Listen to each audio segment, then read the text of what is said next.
Iyan, sa lahat po ng ating po mga nagsipagwagi, yun pong ating mga hindi kinalan, kunin nyo na lamang po ang inyong pong consolation prize. At syempre, yun pong ating ang ating pong nagwagi para sa ating city contest. Congratulations mula po sa A. Bonifacio Elementary School, Clarice Rosales. Muli po, palakpakan po natin, Jorge Isko Moreno Domagoso. At sa mga pagkakataon po ito, tayo po ay formal lang magsisimula sa ating pong programa. Kaya po ang bawat isa, inaanigahan po namin na magsitayo. At sisimulan po natin sa pamamagitan po ng pag-amay ng pambansang awit ng Pilipinas na agad susundan ng panalangin at ng awit ng Maynila.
Panginoon, maraming salamat po sa mga ito at pinagpipin niyo po kami para pagkaloob po ang mga kagamitan para sa eskwelahan, sa panig-aral ng aming pangalanan ng lungsod ng Maynila.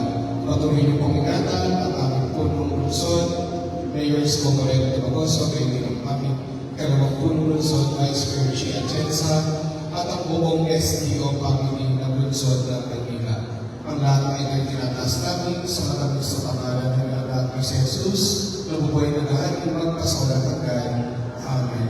Sa ngalan ng Ama, ng Anak at ng Espiritu Santo. Amen.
magsimbo ang lahat. Muli po, isang magandang umaga po sa lahat po ng ating pong mga guro mula po sa unang distrito hanggang ika-6 na distrito ng Luzon ng Maynila. Parinig naman po ng isang malakas na palakpakan dyan. Ang taus-pusong pasasalamat po sa inyo pong pagbibigay at pagkakataon na makasama po namin kayo at lalo tigit po ang maging saksi sa katuparan po ng ipinangako po ni Yorme noon sa kanyang soka na ngayon po'y mararamdaman na po ng bawat isa. At sa pagkakataon pong ito upang ibigay po ang kanyang mensahe, palakpakan po natin our Manila Schools Division Superintendent Ma'am Cheryl Gayola. Sa ating pong punong lungsod, Mayor Isko Moreno, sa ating pong pangalawang punong lungsod, Ma'am Chi Atienza, sa lahat ng mga punong buro na nandito, kaway-kaway, ayan Mayor, present po ang ating mga principals ngayong umaga, ang ating pong mga PTA officers or presidents, kaway-kaway, sa bawat paaralan, magandang umaga po sa inyong lahat. At syempre, ang mga hindi masusukat ang kaligayahan ngayong araw, kaway-kaway ating mga guro, magandang umaga sa inyong lahat. Ayan, in behalf po ng STO Manila, lahat po ng ating pong mga elementary schools, may nag-uumapaw po ang kanilang kaligayahan.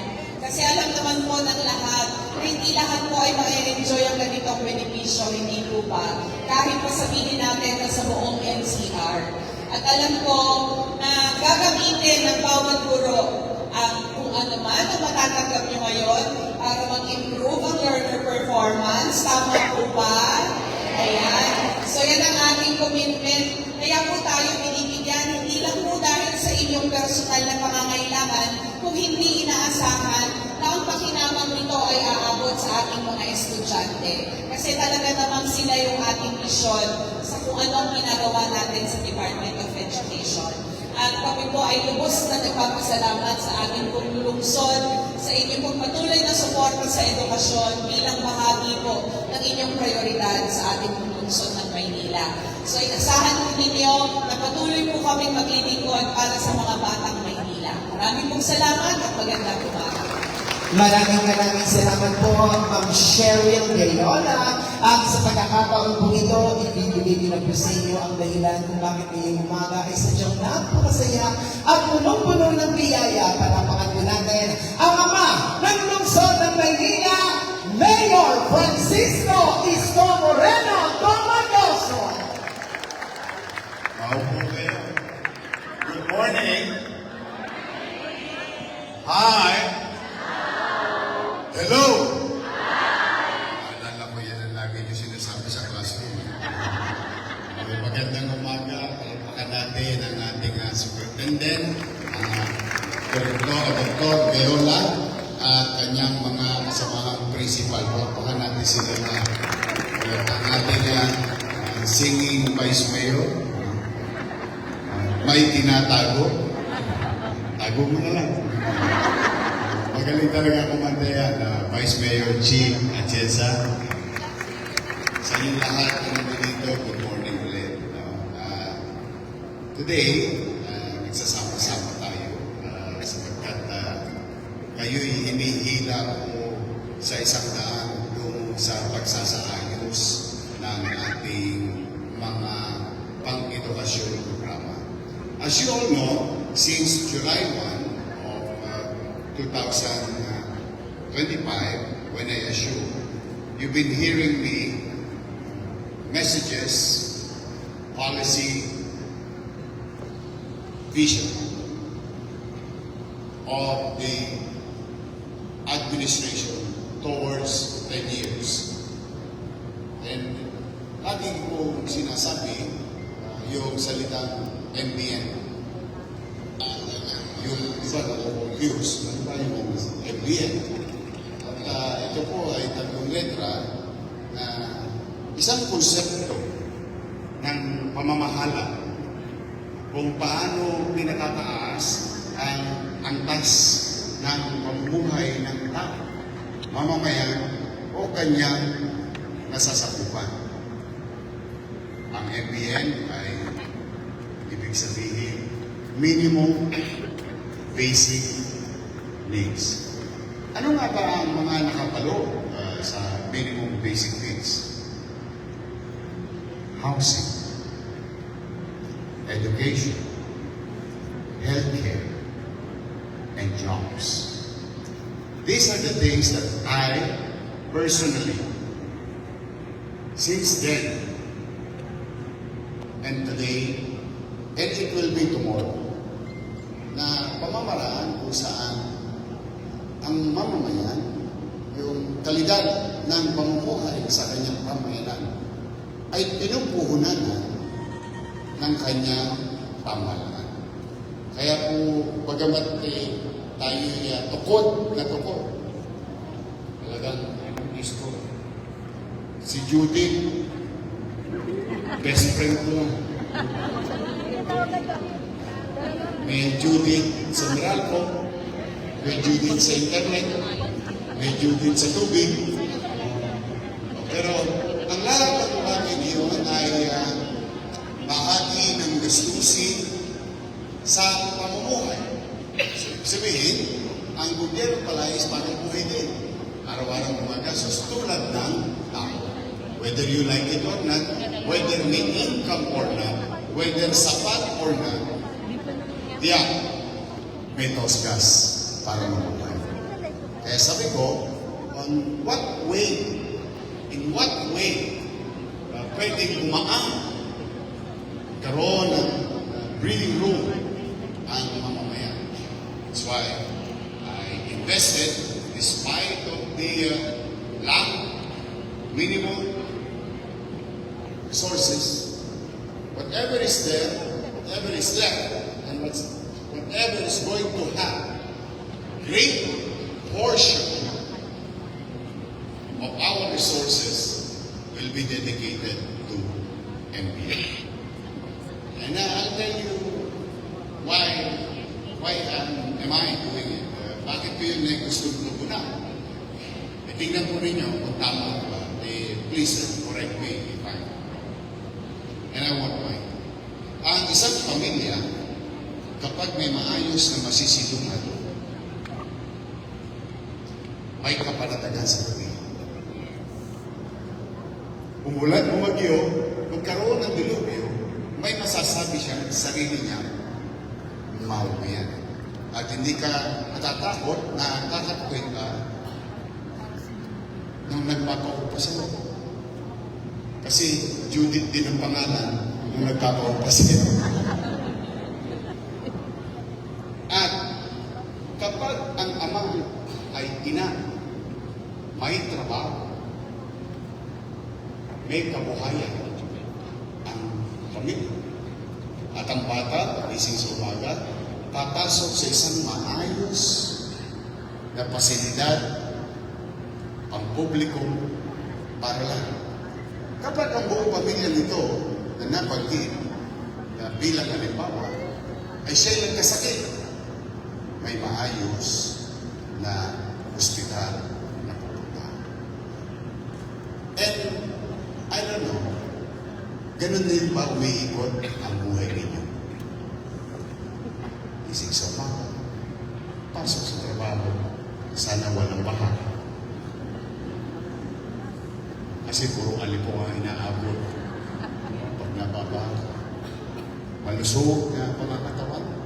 Kamustahin ang anak. Kamusta ang eskwela mo ngayong araw rin. Kamusta ang trabaho. Kamag-alala. May gamot sa health center. May mga equipment sa hospital. So, if that is affirmative yung inyong tugon sa inyong puso't isipan, then we must continue. And today is another simple little effort of your city government to empower our teachers for our learners.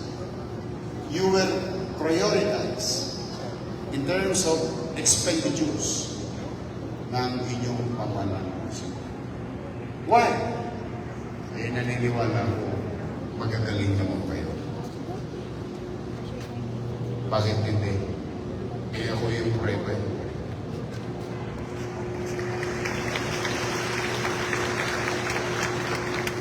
Kung hindi kayo nagtsagang mga teacher ng kinder at grade 1 sa kakulitan ko nung araw, malamang hindi ako mayor ngayon.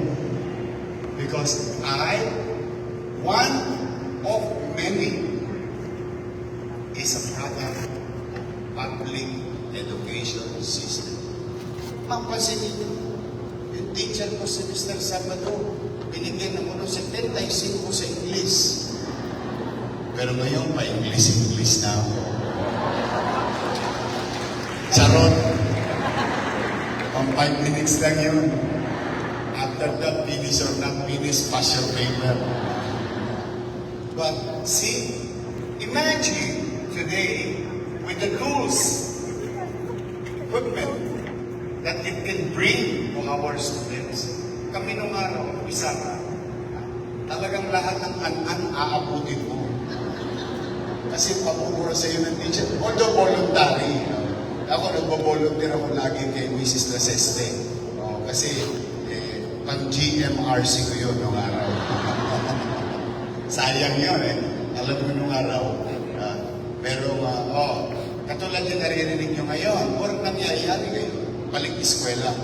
Nung araw walang balik eskwela. Pag nasa eskwelahan na kami, on the first day of class, meron kami name plate or familiarization of name. So it is a requirement sa amin, bago pumasok, ng first day kailangan merong name plate. Sinasabi na yun sa orientation.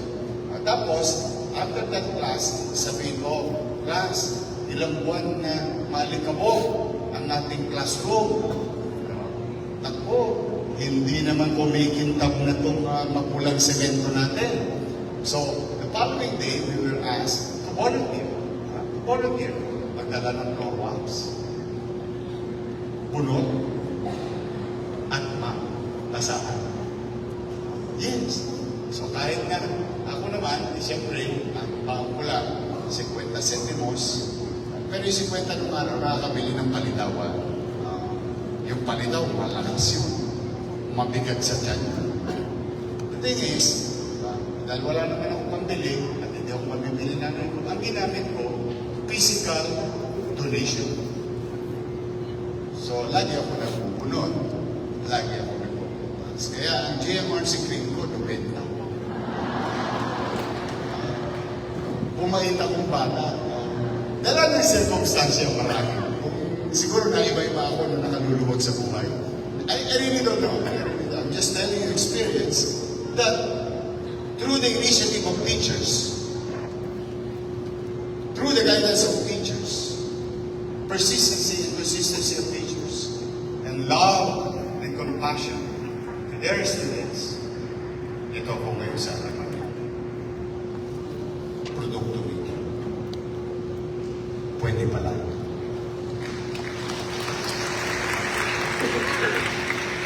That's why, pumanatag kayo, mga guro. Pinatawag ko talaga kayo ngayon kasi bago man kayo sumabak sa pera, magkita-kita man lang tayo. Because there will be 1 year of you meeting new students, new attitude, new mindset. And through your effort and continued showing love for your students, you are about to go honing the future of the city and the nation. It is very critical. You know it better than me, especially yung mga principal natin. Mas alam ninyo ito kaysa sa akin. Na itong edad na ito yung edad na para bang lupa. Na kung ano ang itinanim mo, siyang aanihin natin pare-pareho sa lipunan. Kaya sana, bagamat alam ko, yung gastusin nyo sa bahay, hindi sumasapat sa sweldo. Sana patuloy ninyong mahalin ang mga batang Maynila. And I'm pretty sure some of you here nag-iwalay sa boyfriend. Kita mo? Sabi ka. Some of you here, pero mamaya nagkatampuan mag-asawa. bago pumunta sa San Andres. Some of you will experience personal, emotional challenges.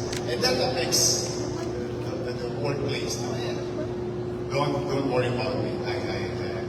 Yan, alam na alam ko. Kaya, kung meron man ako makikiusap tungkol sa pagmamahal, at saka na ibibigay yung dulot ninyo sa paggulma ng susunod na henerasyon, maisantabi natin sa loob ng bahay yung mga personal nating suliranin. Let's have a joy in our heart in the workplace. Today, I am a teacher. Today, guru ako. Gagalingan ko and I will excel from it. Because I, one of many teachers, educators, will create tomorrow's mother professionals and leaders. So, hindi dahil sa inyo, malamang, bawas na bawas ang North Star ko. Hindi dahil sa inyo, malamang, hindi ako nagpusiging mag-aral.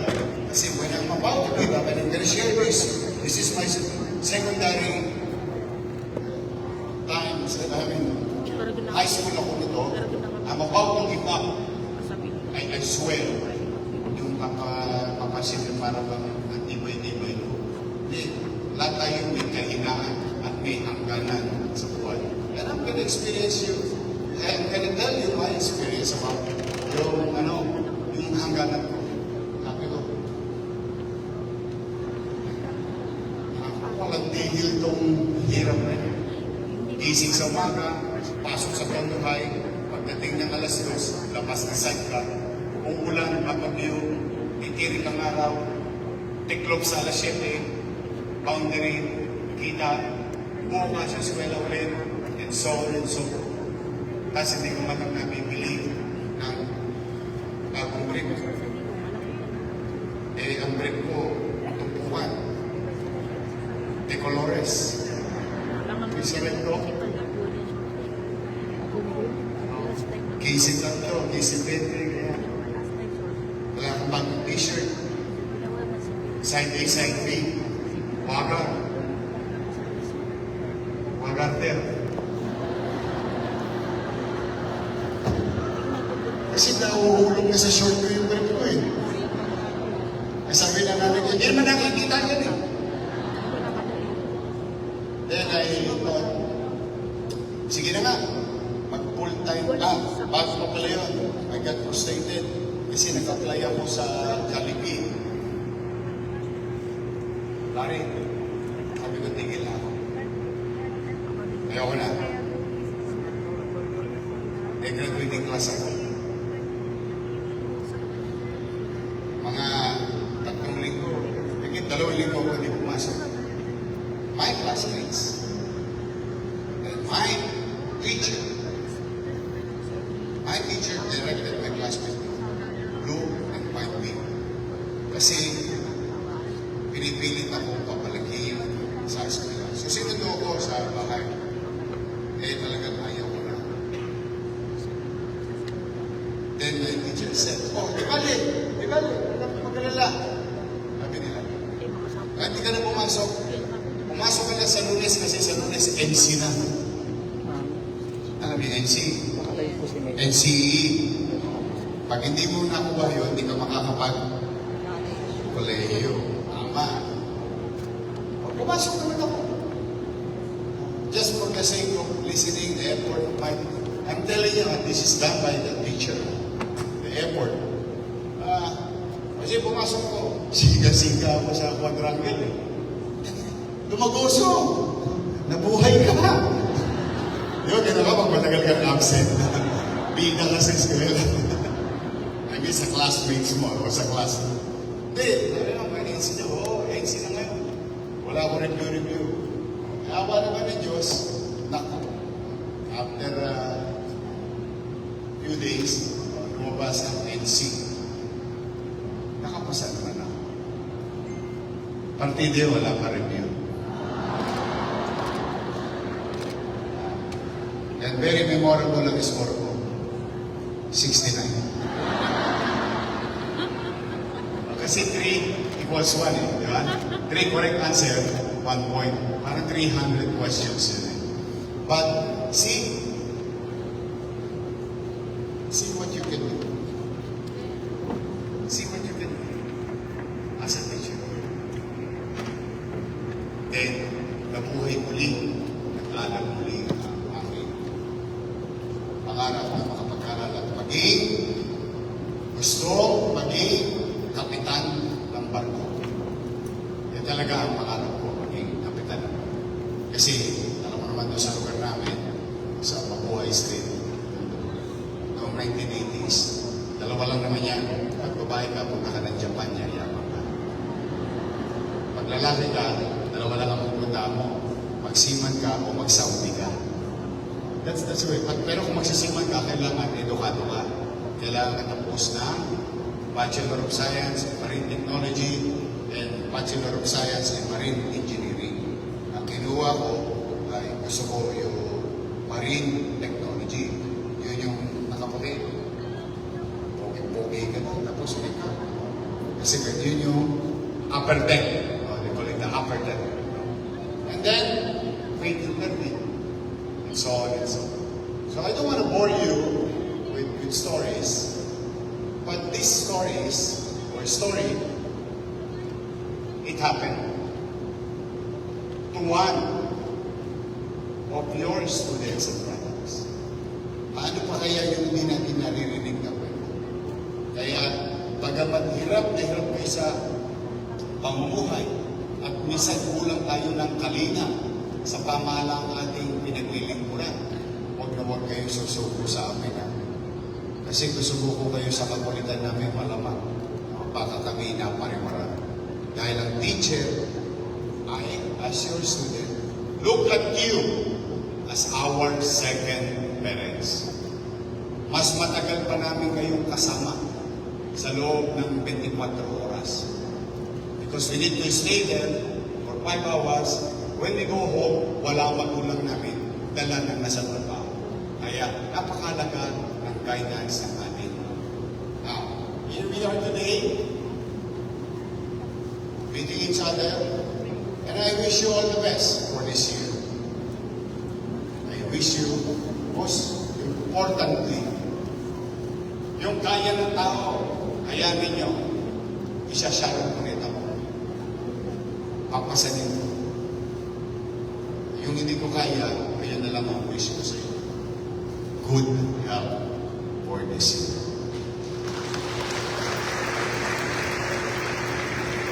At kung kayo magkakaroon ng suliranin, huwag niyo akong pupunta sa Quiapo. Wala akong walang bilog. Hindi ko mabulaan. Mag-abiso kayo. Then you'll never know. Anyway, pag inabisuhan ninyo ako, ininformahan ninyo ako, ano puhunan nyo? Laway lang. Correct. Sumuha mo lang ako. Because in my own little way, sa punang aking mga kasama, we will try to take care of each other. Especially during trying and struggling times. But tama, natutulungan natin. Kayo pa kayo.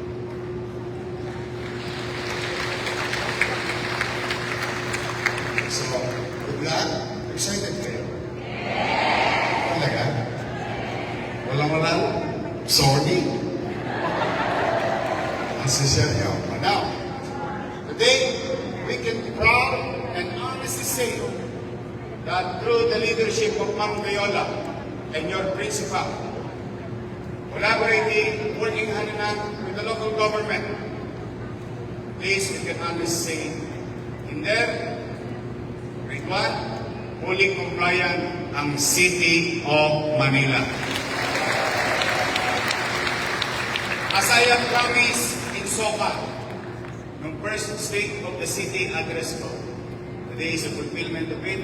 And next time, itirahin na natin grade 2, grade 3.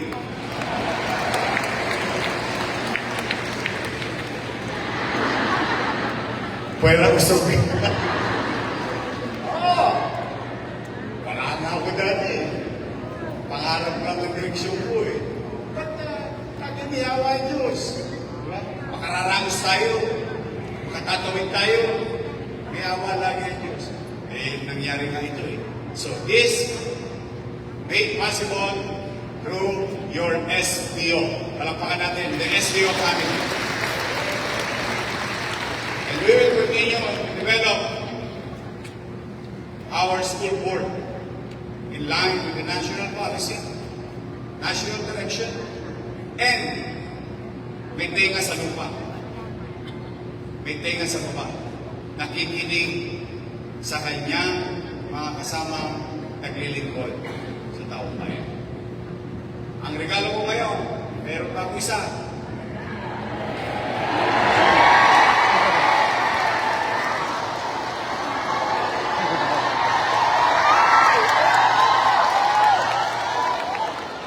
Mali ang akala nyo. Steady lang kayo. Darating yan. I will give what is due to you. Hindi nyo kailangan hingin. Dahil ako, may isa lagi tumatatak sa isipan ko lagi. Yung sinabi sa akin ng nanay ko. Oy, Scott. Scott kasi yung pagka magpapakatimawa, magpapakatimawa. Sasabi sa akin nanay ko. Kaya never akong namali. Pansinin nyo, wala sa istorya ng buhay ko na yumangga ako sa jeep o sa kalsada. Lahat may kayon. That's why I don't want to do the same to my fellow workers in government. I always try to give what is due to them because I don't want them to ask for it because they deserve it. Okay? Ayun. Pero ito yung talaga regalo ko. Nung araw, taas ha. Makarelate, taas sa kamay. Sino tumira ng Nutriban?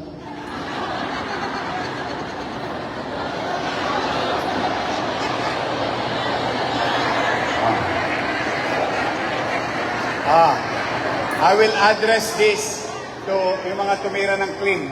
Ha? Ayan, mga batang clean, taas ang kamay, kaway-kaway. Okay. Sa mga hindi naman, don't worry. Ito talaga experience namin. Matanong ko kayo, maganda ba sa katawan natin nung bata tayo nung pinatay tayo ng gatas? Exactly. Kaya nga ako, bata pa lang, batak na ako eh. Hindi yung ganun batak ha. Talagang batak na batak sa trabaho. Now, we've launched Your Milk sa daycare. And it seems the parents and the teachers are so very happy that naging active, lively, and encouraging to their students to go to school, to the daycare. Yun ang general report or what you call summing up of a program. Kasi lagi ko yung kina-quantify before I go elevate or escalate. Maganda po ang naging epekto sa mga bata. I have good news for you.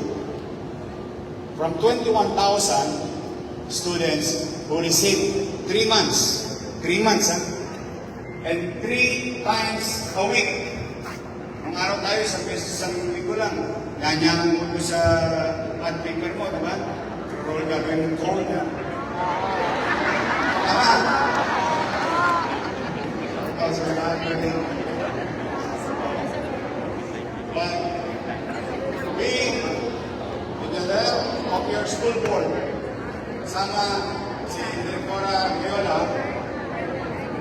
Vice Mayor, members of the City Council, approved to escalate o palawagin ang aming kamay.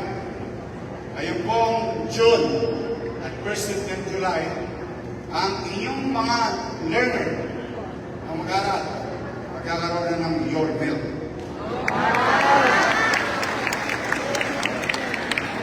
Kinder, daycare, then kinder sa big school na, kung tawagin natin sa private school. Ngayon, pati grade 1. Kaya nilito sa inyong mga pasilidad through the leadership of your principals. wala kayong effort. Literally, the way we did it, the way we launched it, implemented it, literally, na-perfect ng konti yung 300 plus daycare center. So, perfect natin yung sistema. Talagang pinag-practice namin. And that, the same system will be adapted to the big school. Sa inyong mga classroom. Kaya ang mga ATABs nyo, fresh, ito fresh from the farm. First time to in history ng local government bumili ng gatas sa farmer. First time to. Fresh from the farm, dinede sa cow. Nilagay sa bote ng kooperatiba. Then, an hour or two, dadali sa Maynila. Malamig. Kaya, walang chemical.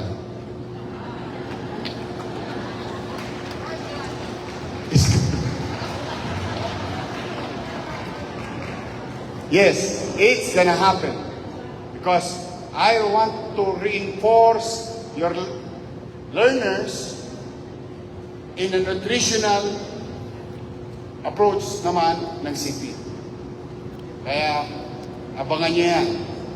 From 21,000, we are now going to reinforce nutrition needs of our students or kids in Manila. About 60,000 of them every other day. Yes. Kaya, kikinis ang putis ng inyong mag-aaral. Sisigla ang inyong mag-aaral. Lulusog ang inyong mag-aaral. At alam naman natin pare-pareho, lalo na yung mga principal nyo, alam na alam to, ang isang batang malusog, masigla, ay madaling matuto. Correct.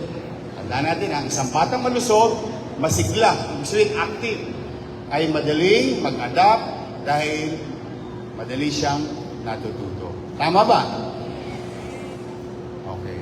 Pasa na ba tayo sa examination today? Nag-chat down ba kayo? May exam tayo mamaya. But today, I am grateful seeing you. No? Mag-ingat kayo. Ha? Happy talaga kayo? Excited kayo? Sabihin nyo sa inyo mga kasamang grade 2 at saka grade 3 teachers, you're next. Yeah. We will. Lahat ng pimpo, pipigayin ko.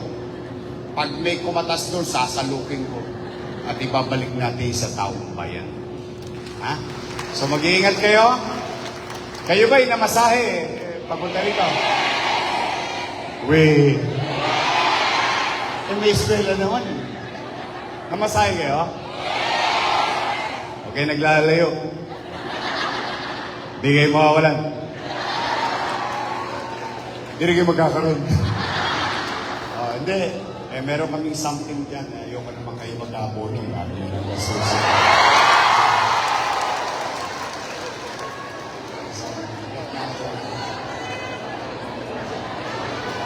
I love you. Good luck. Good luck to us. Stay away from noise. Stay away from toxic people. Positive, good vibes, hopeful, ang City of Manila. Magandang araw at pagpalain nawa kayo ng Procoy Kapal. Manila! At first, thank you.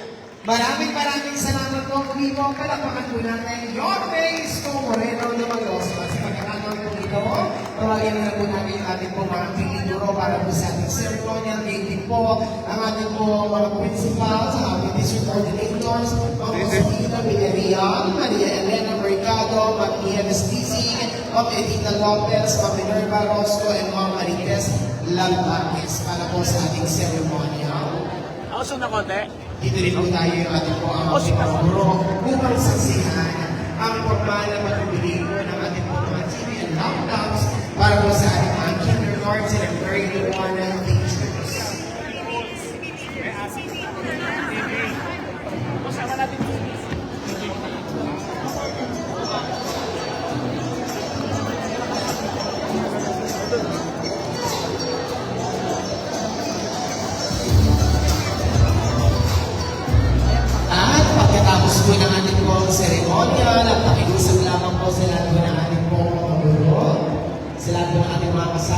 umaga, manatili lamang muna po tayo nakaupo sa ating pong upuan at gagawin po natin sa maayos, organisado at may sistemang panglakas. Kaya nga po manatili lamang po tayo nakaupo.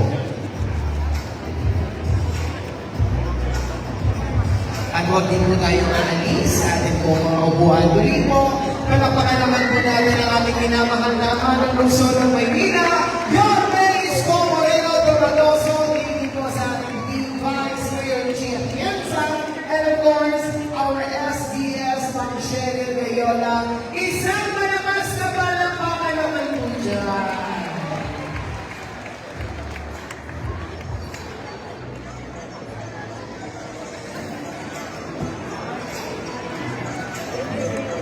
Muli po sa lahat po na atin po mga kasama ngayong umaga, manatili lang muna po tayo nakaupo sa ating po upuan.